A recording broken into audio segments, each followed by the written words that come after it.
반갑습니다. 오늘이 세상에서는 예수 그리스도의 탄생일이라고 해서 크리스마스로 기념하고 있습니다. 이 세상에서라고 하는 말은 그리스도를 믿든 안 믿든 또는 하나님을 믿든 안 믿든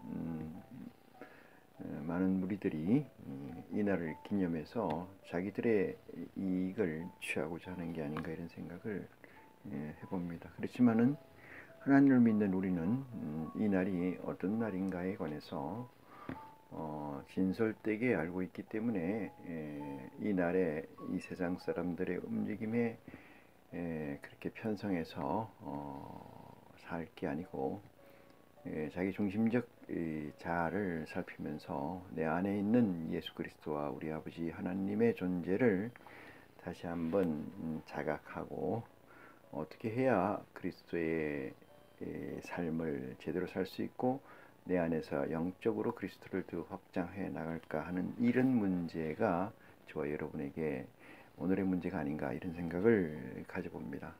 우선 오늘 말씀을 증거하기 전에 우리 아버지 하나님께 기도로서 이 시간을 준비하도록 하겠습니다.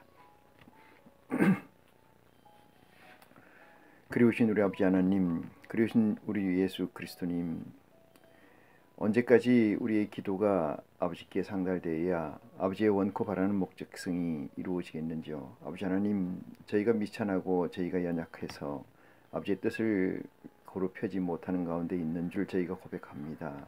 이 머리 숙인 심령들 아버지 고백 위에 축복하여 주시옵시고 능력 주심으로 말미암아 미흡한 것을 온전케 하여 주시옵소서. 그 온전을 위하여 이 시간 머리 숙였습니다. 아버지 특별히 기억하여 주신 바 되시사 이 심령들 하나하나가 아버지께서 원하고 바라는 귀한 축복으로 말미암아 아버지의 넷째 하늘이 완성되는 귀한 놀라운 은혜를 이들에게 허락하여 주시옵소서. 우리에게 허락하여 주시옵소서.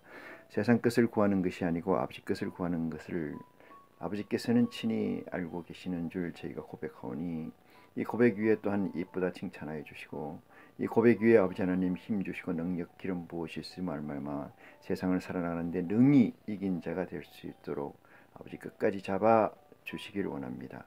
이 시간 말씀을 증거하고 들을 때 세상 것이 아니고 아버지 것의 영광이 나타나게 도와주시옵시고 저희에게는 구원의 한 발짝 더 다가가는 귀한 축복이 이 시간을 통해서 이루어지기를 아버지 간곡히 바랍고 원하오는 기도이오니 들어주시옵소서. 아버지 처음 시간입니다. 끝까지 우리 아버지 홀로 영광 받으실 줄 믿사오며 우리 주 예수 그리스도 이름으로 기도합니다. 아멘. 네. 저번 시간에 마태복음 8장 13절까지 말씀을 보셨던 걸로 기억을 합니다. 이어서 14절 8장 14절로 말씀을 보도록 하겠습니다. 예수께서 베드로의 집에 들어가사 그의 장모가 열병으로 앓아 누운 것을 보시고 그의 손을 만지시니 열병이 떠나가고 여인이 일어나 예수를 수종 들더라 이렇게 쓰여 있습니다.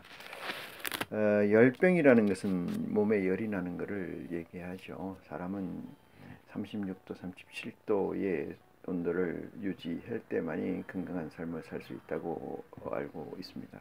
근데 거기서 1도, 2도, 무려 3도까지 높아지게 된다면 모든 것이 다 정지가 되고 그로 말미암아 정상적인 삶을 살 수가 없다 이렇게 해부학적, 생물학적으로, 의학적으로 얘기를 하고 있죠. 그래서 열병이라는 것은 순기능에서 반대되는 기능, 역기능적 에너지가 들어왔기 때문에 그 순기능과 역기능 간의 싸움에서 순기능이 막혀 있고 그로 발생하는 것이 열이고 그것을 우리는 열병이다 이렇게 생각을 합니다. 아무리 정상적인 사람이라 할지라도 그 정상적인 사람, 아주 잘 나가는 사람에게 어떤 사람이 귀한 말로 그에게 전달합니다. 지금 회사가 무너지게 생겼습니다 라고 메시지를 전달한다면은 그 사람은 그때부터 심장박동이 빨라지고 그 심장박동이 빨라짐으로 인해서 예측되는 모든 불길한 생각이 그 사람을 지배하게 되므로 그 사람은 곧 열병에 걸리게 되죠.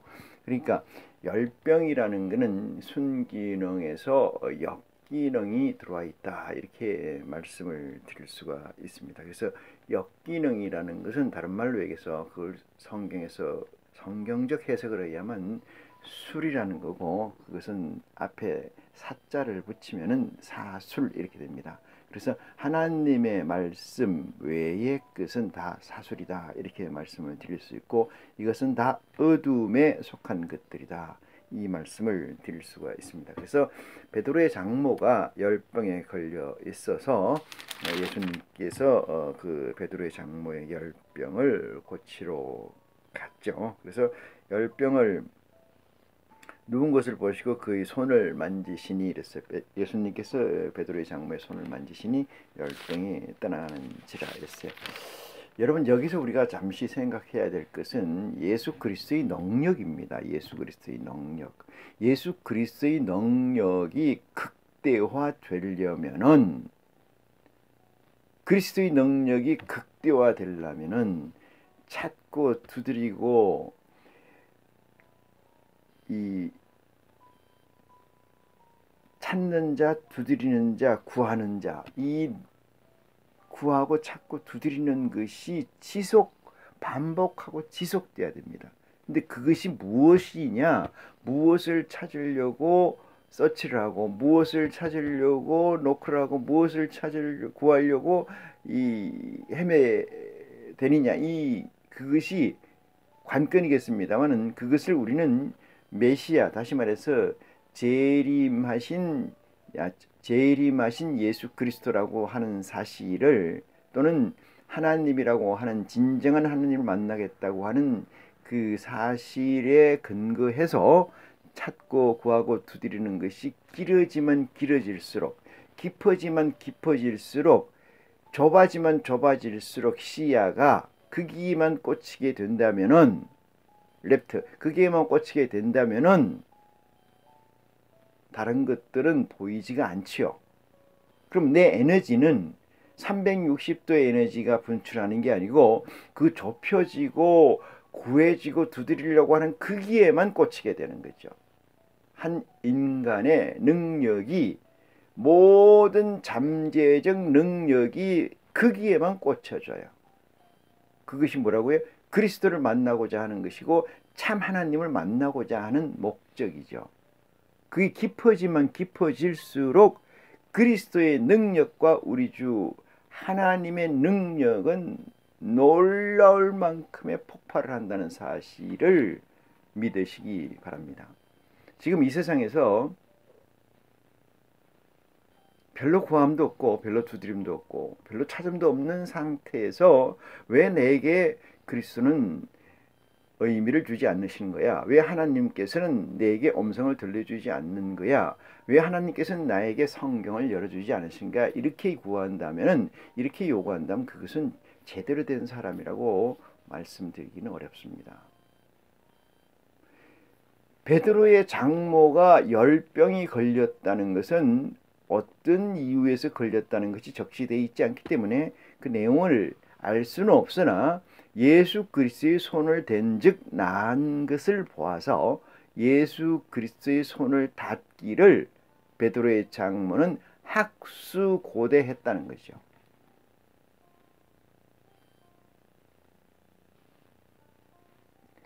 가난을 극복하고자 하면은 가난에 대한 기도가 커야 되고 가난을 극복하고자 하는 것은 가난에 대한 기도가 커야 되고 두려움을 극복하고자 하는 것은 두려움에 대한 기도가 커야 되죠.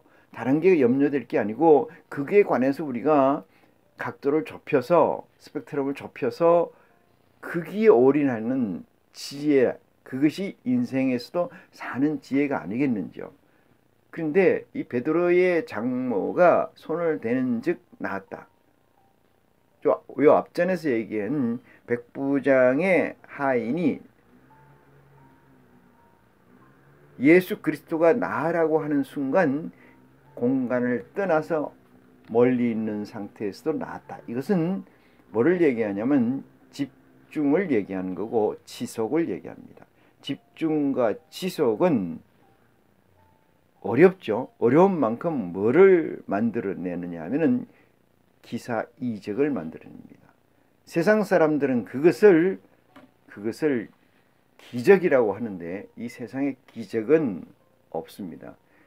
기적이라는 것은 어떠한 사건이 일어나는 것을 디테일을 보지 못한 사람들이 그 현상을 지칭하는 것이라고 이해하는 것이 옳다.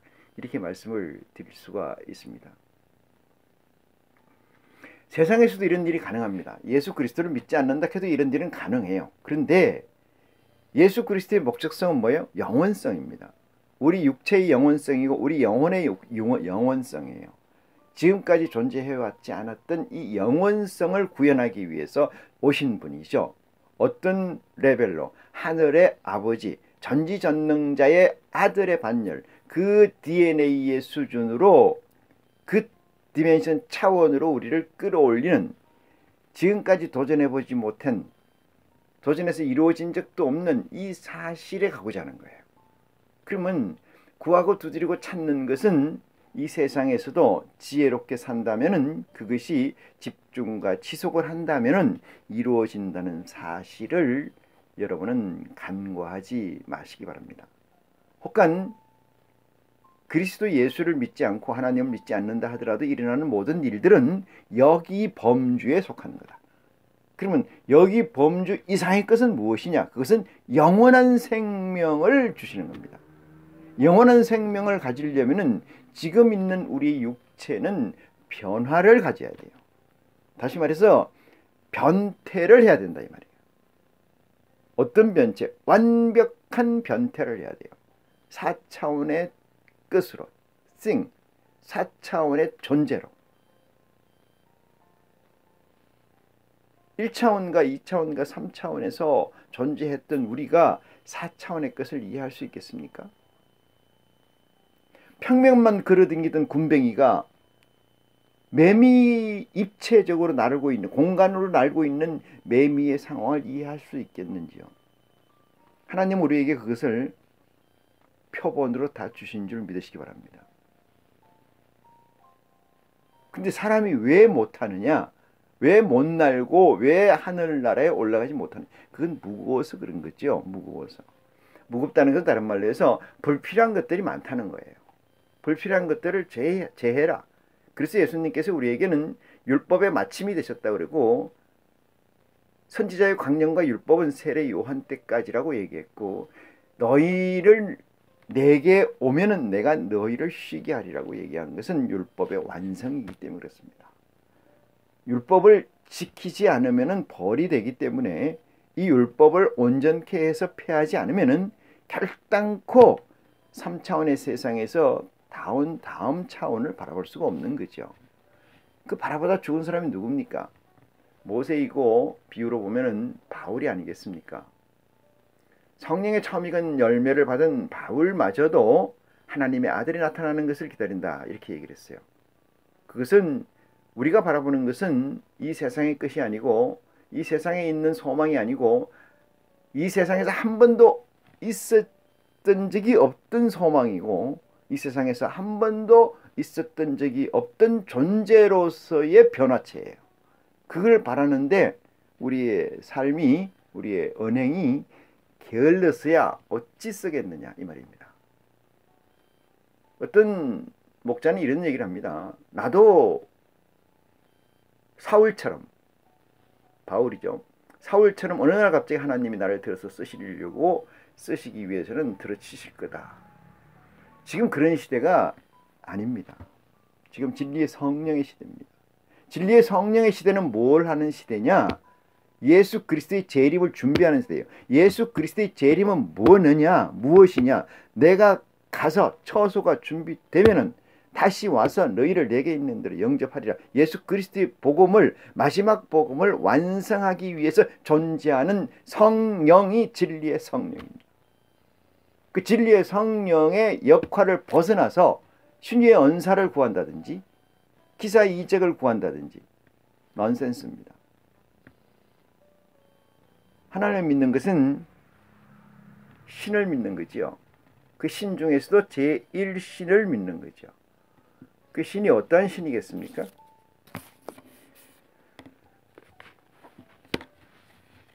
성황당에 있는 신 정도로 생각하신다면 대단한 착각이다, 이렇게 말씀을 드릴 수가 있습니다. 16절 보십니다.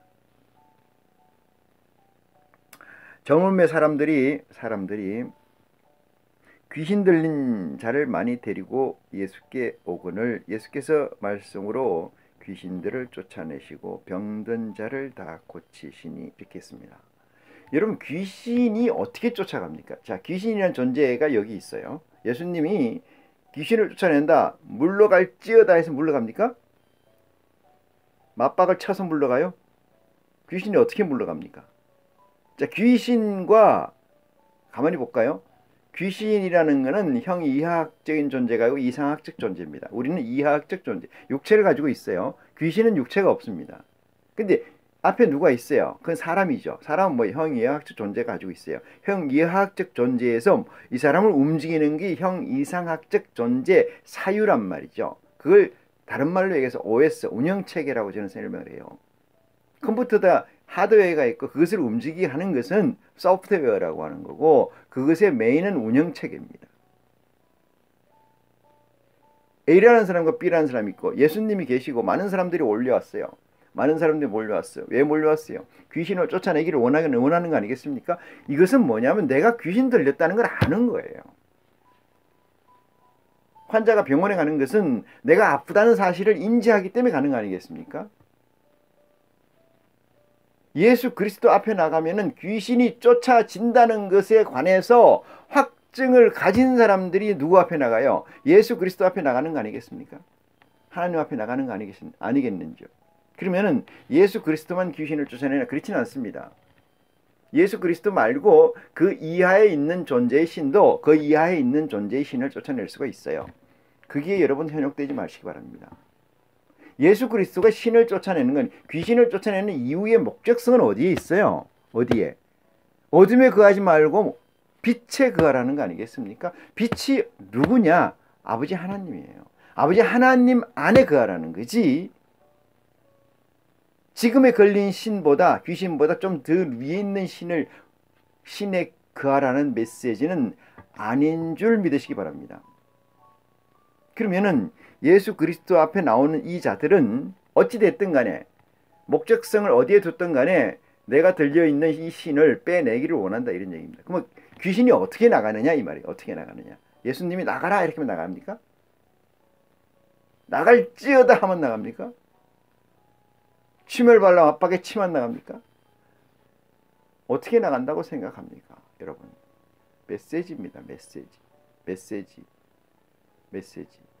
벗어 읽는 메시지가 있고 보아서 읽는 메시지가 있고 실제 말로 해서 읽는 메시지가 있습니다. 그렇지 않아요? 그걸 포스라고 그러지 않습니까? 보이지 않는 아우라처럼 뒤에서 비치는 힘이 있는 거 아니겠어요? 왜? 존재는 에너지를 방출하게 돼 있어요. 어떤 존재든 에너지를 방출합니다. 예수 그리스도가 가지고 있는 에너지가 크기만 클수록 그 방출하는 게 크지요. 그러면 어떤 귀신은 자기가 가지고 있는 에너지가 밀리는 거죠. 밀리는 거. 밀려나가는 거 아닙니까? 그건 당연히 힘의 법칙에 의해서 밀려나요. 큰 힘은 작은 힘을 이길 수가 없지 않습니까? 그래서 나가는 거죠.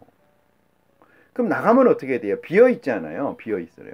그건 들어온 게 누구였어야 돼요? 그리스도의 아우라, 다시 말해 그리스도의 사유예요. 그리스도의 이상학적 메시지가 들어와 있어야 되거든요. 그게 앉아 있어야 되거든요. 그게 나의 움직이는 멘탈로 들어와 있어야 되거든요.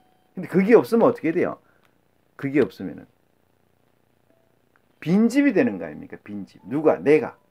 OS가 없는 빈집이 되는 거예요. 그러면 어떠한 그리스도 하나님 메시지 아닌, 하나님 에너지 아닌 모든 잡신들이 그게 들어가기 너무가 좋은 거죠. 왜? 싹 비어 있으니까. 소지되어 있으니까. 안타까운 거는, 안타깝게 느끼는 거는 예수님께서 이런 거죠. 비긴 비는데 저들이 내 메시지를 저기에 장착하지 않는다면은, 저들이 내 메시지가 저들을 주장하지 않는다면은 저들의 몸뚱아리는 더 큰 마귀의, 더 독한 마귀의 소굴이 될지어다. 거기에 확정을 하시기 때문에 연민의 정을 느끼시는 겁니다. 오병이어의 기적도 마찬가지죠. 물고기 2마리 떡 5개로 5,000명을 먹이고 남은 기 12강줄이에요. 남자 여자는 제하고. 이 사실은 뭐냐면은 다 떠났어요. 다 떠났어요. 배불리 먹으면 떠나는 겁니까? 그럼 남은 자는 뭐예요? 예수 그리스도의 OS가 깔려 있는 거지요. 간 자들은 배부를 때 먹고 간 거예요. 그냥. 그들은 또 다른 귀신의 집이 되는 줄 믿으시기 바랍니다. 남은 자가 구원받는다고 하는 말씀이 성경에 있는 것처럼 구약에 우리는 몸뚱아리에 빌고 그릇이죠. 이 그릇을 담을, 그릇을 운영할 수 있는 운영체계, OS가 무엇이냐 이 문제입니다. OS가 무엇이냐. 어떤 존재의 신에 OS를 깔 거냐. 여러분, 모세의 OS를 깔기를 원합니까? 아브라함의 OS를 깔기를 원하십니까? 솔로몬의 OS를 깔기를 원하십니까? 이상 야곱의 OS를 깔기를 원하십니까? 아브라함으로부터 시작되는 모든 존재의 결정에 누가 있어요? 크로징에 누가 있어요? 그리스도 아닙니까? 그들은 온리원 그리스도를 위해서 존재한 거잖아요. 요한복음 1장 1절에 보시겠습니다.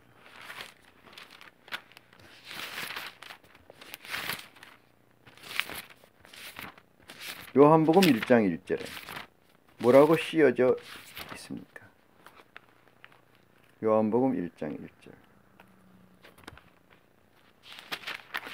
태초에 말씀이 계시니라 이랬습니다. 태초에 말씀이 계시니라. 이 말씀은 뭐예요? 이퀄 빛입니다. 빛은 뭐예요? 아버지예요. 아버지는 빛이시고 말씀이세요. 근데 나머지는 뭐예요? 반대 개념이 아니겠습니까? 반대라는 건 뭐예요? 어둠이라는 거예요. 아버지 끝 외에는 어둠. 이 말씀이 하나님과 함께 계셨으니 이 말씀은 곧 하나님이시니라. 이렇게 얘기를 합니다. 그가 태초에 하나님과 함께 계셨고 이랬어요. 그가 이렇게 얘기하잖아요. 그 말씀이 이 뜻이잖아요. 하나님과 함께 계셨고. 그 동등됨을 취한 것이 누구의? 그리스도거든요.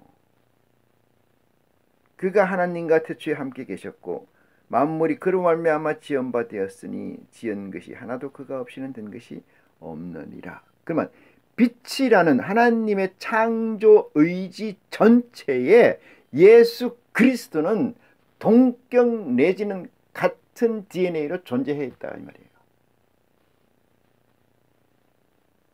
이건 무슨 얘기냐? 창세기 1장에 나와 있는 것처럼 우리가 우리의 형상을 따라 사람을 만들고 그 얘기죠. 그 메인의 사람의 메인의 메인 중에 사람 중 사람이 누구예요? 그리스도예요. 그리스도. 그래서 이렇게 얘기합니다. 만물이 그로 말미암아 지은 바 되었으니 지은 것이 하나도 그가 없이는 된 것이 없느니라. 그 안에 생명이 있었으니 이랬습니다. 그 안에 생명이 있었으니 그 안은 뭐예요? 예수 그리스도 안에 말씀 안에 이 뜻 아니겠습니까? 생명이 이 생명은 사람들의 뭐라는 거예요? 빛이라는 거예요. 사람들의 빛이라는 거예요. 그러면 그가 없이는 사람들은 뭐라는 거예요? 어둠이라는 거예요. 그 어둠이라는 게 뭘까요? 다이. 다크가 아니고 다이. 죽음입니다. 죽음. 빛과 어둠이라는 것은 빛은 소망이고 소망은 뭐예요? 염원이잖아요. 염원. 인간의 염원. 염원. 빛을 좋아합니까? 어둠을 좋아합니까? 빛을 좋아하는 거 아니겠어요? 우리는 본능적으로 빛을 좋아합니다.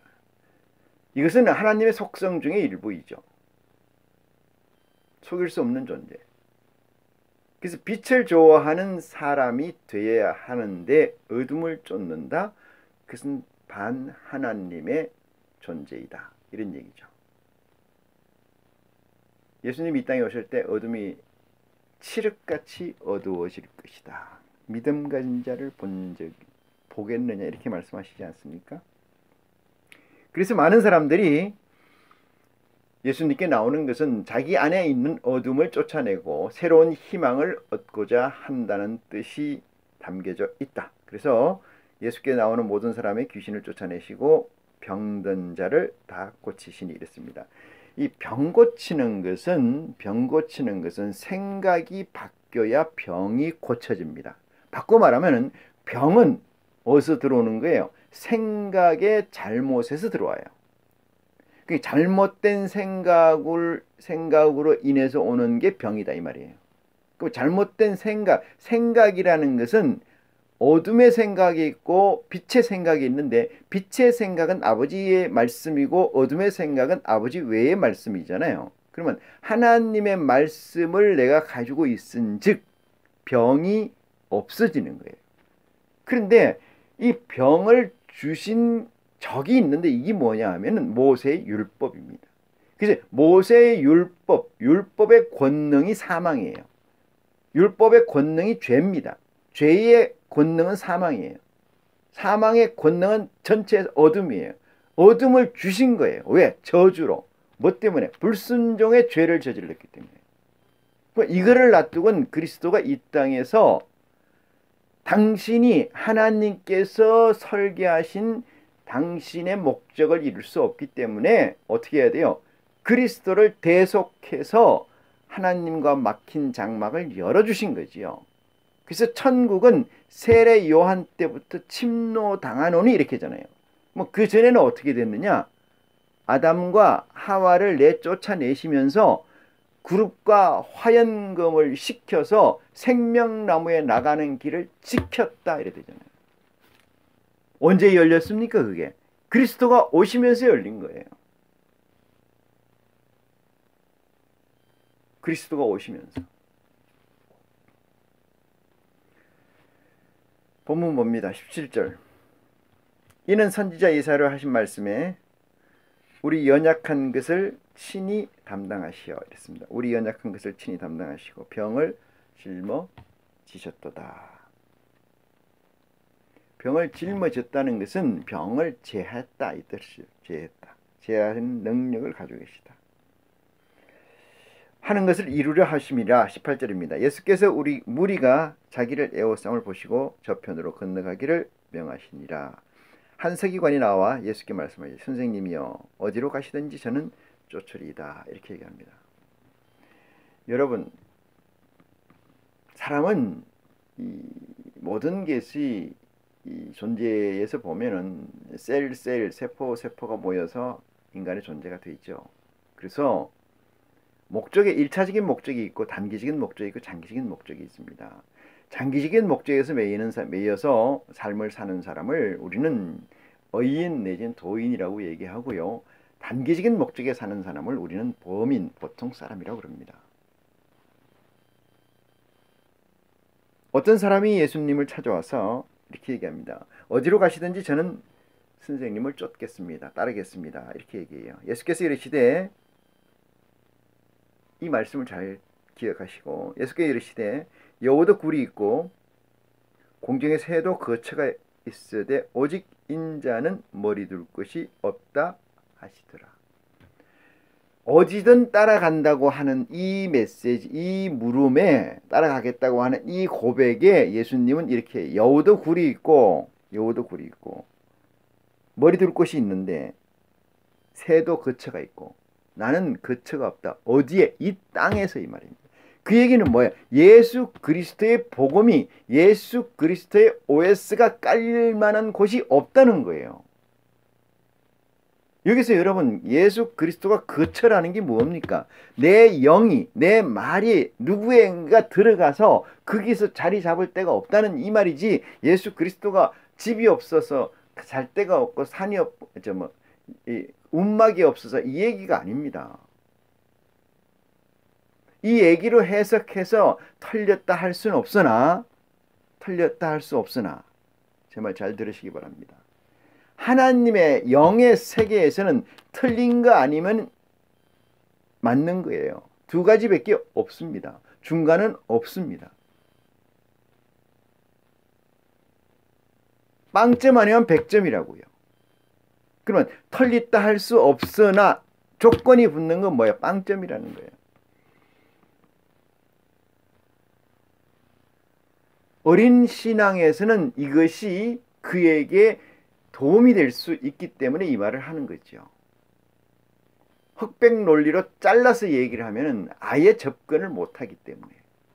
예수님이 그렇게 얘기하십니다. 믿음이 적은 자야 이렇게 얘기해요. 믿음이 적다는 건 없다는 거예요. 믿음이 적은 거하고 있는 거하고 없는 큰 거하고 뭔 차이입니까? 크고 작고의 개념이 아닙니다. 믿음은 있고 없고의 개념이에요. 인간 세상에서는 있고 없고의 개념이 백분율로도 나누고 그보다 더 심하게 미적분으로도 나눌 수 있어요. 하지만은 여기서는 신의 세계에서는 없습니다. 있으면 있고 없으면 없는 거예요. 예수님께서 말씀하신 믿음이 적은 자요, 믿음이 없다는 얘기예요.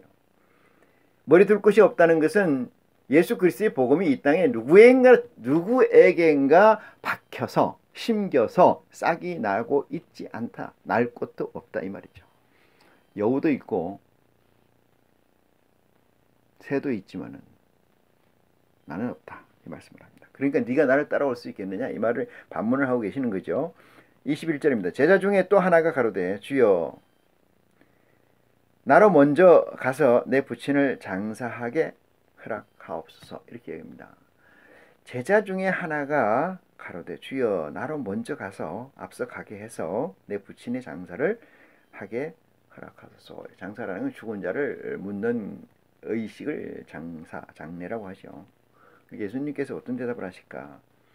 예수께서 가라사대 죽은 자들로 저희 죽은 자를 장사하게 하고 너는 나를 쫓아라 하시니라 이랬어요.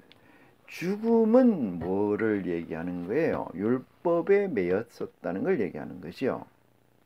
그렇죠? 율법은 왜 이 사람을 죽였어요? 권능이 사망이기 때문에. 근데 여기를 지금 쫓아가서 뭘 하겠다는 거예요? 마무리를 짓겠다는 거 아니에요? 그래서 예수님은 이 답을 얘기를 하십니다. 죽은 자는 이렇게 얘기해요. 죽은 자들로 장사하게 하고 너는 나를 쫓으라 이렇게 얘기합니다.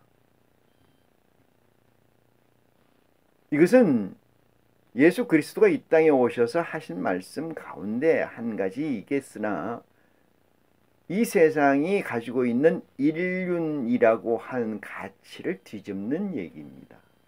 뒤집는 이야기. 사람이 우리가 흔히 이렇게 얘기하죠. 초상집엔 안 가도 장사집엔 가야 된다 이렇게